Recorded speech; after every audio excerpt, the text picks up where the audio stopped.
the banking quarter of South Africa. And this is how to get rich if you are in South Africa. I'm going to be telling you online because that is the way that we're going. Behind me, okay, is some of the biggest banks in South Africa. We're looking at Santam. It's a financial services provider selling insurance. We're looking at Absa, the Bank of China, Sanlam. And I need you to understand one thing. Life has been made hard for you.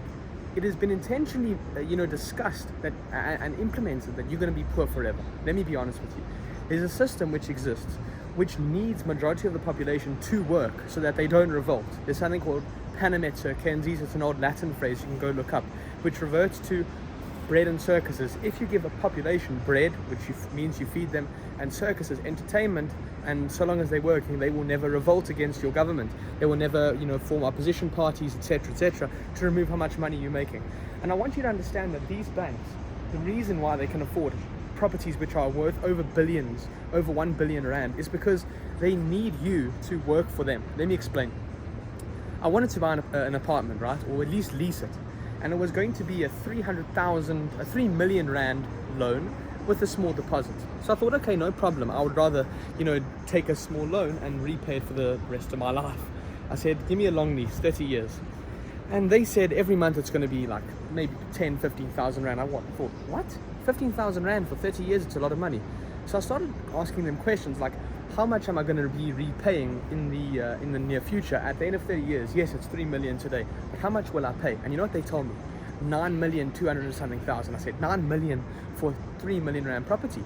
And now you can understand, that why Absa has a 1 billion rand building, Bank of China, 1 billion rand, etc., because they're loaning you money. And what you're going to have to do is work for the rest of your life to repay the house, repay the car, repay the phone. The phone 3 years, but I mean the house and car, etc., for many, many, many years. So how do you get rich in South Africa? The way you do it is firstly by understanding what I just told you, but number two, you need to understand something next that I'm going to tell you. Now, what the banks do is they charge you interest, but in a way that it compounds. So for instance, I'll give you a loan for 3 million, but every day you owe me 3 million, maybe you owe me 2.9 million, and I start calculating interest. And let's say the 2.9 million rand loan after the next month is 2.9 million rand and an extra 20,000 rand. I charge you interest on the whole thing and then interest on the whole thing, which explains why the 3 million rand loan becomes 9 million.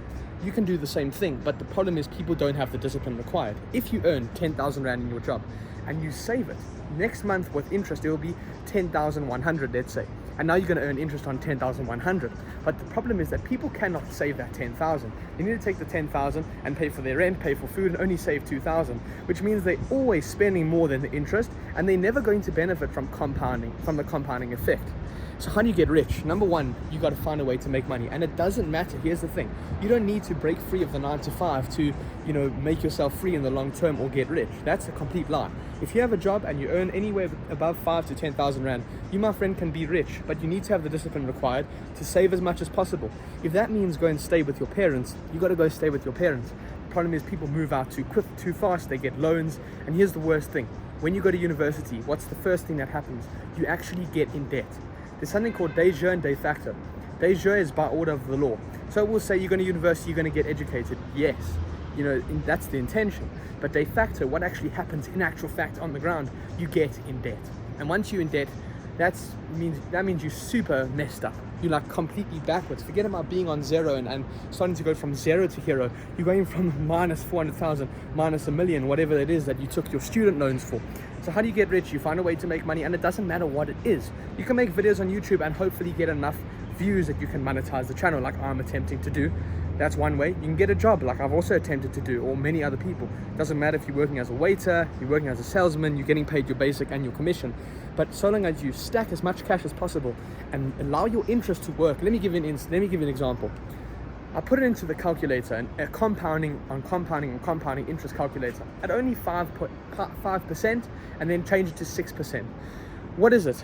You get 5,300 rand. If you save that every single month for 10 years, my friend, you'll be close to 1,960,000. Here's the thing. If you just put away 5,300 under your mattress, over the next 10 years, you will have approximately 630,000 rand. But if you put it in the bank and earn interest on interest on interest, you will have close to 1 million. The bank has paid you 300,000 rand. So that's how you get rich. You you can't do it alone. You can't simply get as much income as you can. Maybe you get lucky. Maybe you become a musician and you get employed by the system to sing songs on the radio and you make hundreds of millions of rands. Good luck to you and well done for that. But if you're anyone normal, you probably have to work on a job and stack as much cash as possible. And if you have the discipline required over the next 10, 20, 30 and 40 years, hopefully you're young like me, you will get rich in South Africa. And it's online because you're getting paid interest by the bank. That is exactly how to make money online and get rich in South Africa. That's the hard truth. I'm not going to tell you buy and sell this, do cryptocurrency, sell drop shipping products. I'm telling you de facto, not de jure, how you make money in South Africa. So go out and stack that cash.